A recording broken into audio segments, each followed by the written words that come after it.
Assalamualaikum warahmatullahi wabarakatuh. Halo semuanya, perkenalkan nama saya Nurul Rahma Idha dengan nomor registrasi 16016171109. Di sini saya akan menjelaskan gimana sih cara membuat rancangan struktur organisasi. PowerPoint ini adalah tugas UTS atau ujian tengah semester dari mata kuliah Manajemen Olahraga yang dibimbing oleh Prof. Asmawi dan Kak Rizky Nurulfa. Jadi kita langsung aja ya ngebahas. Oke, di sini udah ada contoh dari struktur organisasi olahraga layar tingkat provinsi. Nah, yang pertama itu ada pelindung atau penasihat. Dan di bawahnya ada ketua, habis itu ada wakil ketua, dan mereka ini dibantu dengan ini nih, sekretaris, bendahara dan wakil, bidang pembinaan prestasi atau BINPRES, habis itu ada bidang sarana dan prasarana, dan bidang organisasi. Nah, kerjaan mereka tuh apa sih dan kriteria yang dibutuhkan untuk jabatan ini masing-masing? Ada di slide berikutnya. Nah, di sini ada fungsi dan kriteria dari pelindung atau penasihat. Fungsinya, yang pertama ada memberikan masukan dan saran suatu organisasi, dan yang kedua ada memonitor jalannya perkembangan struktur organisasi. Dan kriterianya yang harus dilengkapi itu adalah dia harus mampu menjadi sponsor dan mampu mengatasi segala bentuk permasalahan yang ada di organisasi tersebut. Next, kita ada ketua. Nah, ketua itu fungsi dan kriterianya dia mengkoordinasikan dan mengorganisasikan seluruh penyelenggaraan organisasi dan program kerjanya dan mempertanggungjawabkan secara internal kepada rapat pengurus. Nah, di sebuah organisasi itu harus ada rapat pengurus dan itu dilakukan secara rutin. Nah, di rapat itu mereka itu membicarakan tentang ini, mengkoordinasikan dan mengorganisasikan seluruh penyelenggaraan organisasi.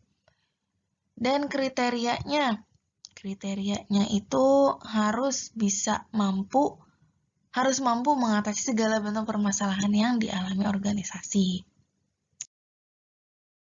Oke, di sini sekarang kita ada wakil ketua. Fungsi dan kriterianya apa sih? Jadi fungsinya wakil ketua itu menggantikan ketua jika sedang berhalangan dan bekerja sama dengan ketua dalam mengkoordinasikan kepengurusan dalam organisasi. Nah, wakil ketua dan ketua ini harus satu pemikiran, dan wakil ini juga kriterianya nih siap sedia di segala waktu dan mampu mengatasi masalah organisasi. Namanya wakil kan kita harus menggantikan ketua kalau misalnya ketua ada halangan hadir atau dalam rapat gitu nggak bisa hadir. Nah, wakil ketua yang harus maju. Kita ada sekretaris. Fungsi dan kriteria. Fungsinya sekretaris itu apa sih? Nih, fungsinya itu mengurus administrasi organisasi olahraga, seperti halnya dalam surat menyurat dan pendataan.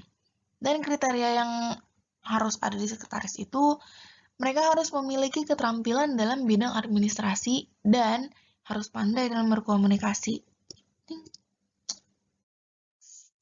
Ada, bendahara nih. Ngomongin tentang uang nih. Nih, di sini bendahara. Fungsi dan kriterianya mengelola keuangan organisasi. Nah, kalau di organisasinya ini misalnya kayak pemasukan dan pengeluaran uang, habis itu ada belanja alat olahraga. Nah, kriterianya itu dia harus bisa menjaga amanah dalam menjaga uang. Habis itu harus bertanggung jawab atas tugas yang sudah dilimpahkan sebagai seorang bendahara. Kalau misalnya bendahara nggak jujur gimana dong? Nanti keuangannya, Oke, selanjutnya kita ada bidang pembinaan prestasi atau BINPRES. BINPRES.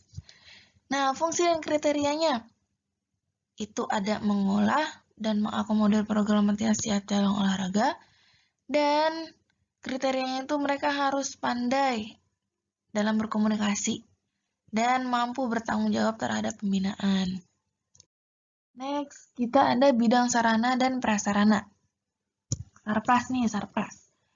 Nah, fungsi dan kriterianya apanya sih? Fungsinya mengakomodir peralatan dan tempat latihan setiap cabang olahraga. Dan kriterianya itu mereka harus mampu bertanggung jawab atas sarana dan prasarana dalam setiap cabang olahraga dan mampu berkomunikasi dengan baik ke setiap cabang olahraga. Nah, kalau misalnya di KONI tuh bidang Sarpras yang sering banget ditanyain kayak, Pak, alat saya belum keluar nih atau nggak ada bantuan untuk peralatan gitu-gitu. Kita ada bidang organisasi dan humas. Ini terakhir nih kayaknya. Ya, terakhir. Fungsi dan kriterianya apa sih?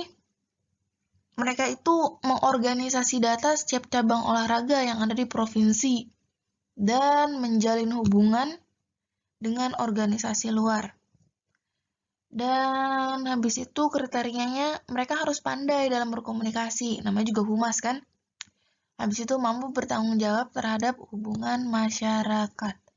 Nah, biasanya mereka ini yang memegang akun media sosial dari KONI misalnya ya. Soalnya mereka itu kan bertanggung jawab atas agar mereka bisa memperkenalkan cabang olahraga yang ada di provinsi ini ke masyarakat. Begitu. Oke, kita sekarang udah sampai di slide terakhir dan kira-kira itu adalah cara membuat rancangan struktur organisasi. Dan saya berterima kasih di sini atas perhatian kalian, atas perhatian Bapak dan Ibu dosen. Kalau misalnya ada salah perkataan, saya mohon maaf. Dan kalau kurang dalam penjelasannya, saya juga mohon maaf. Dan oke, terima kasih. Wassalamualaikum warahmatullahi wabarakatuh.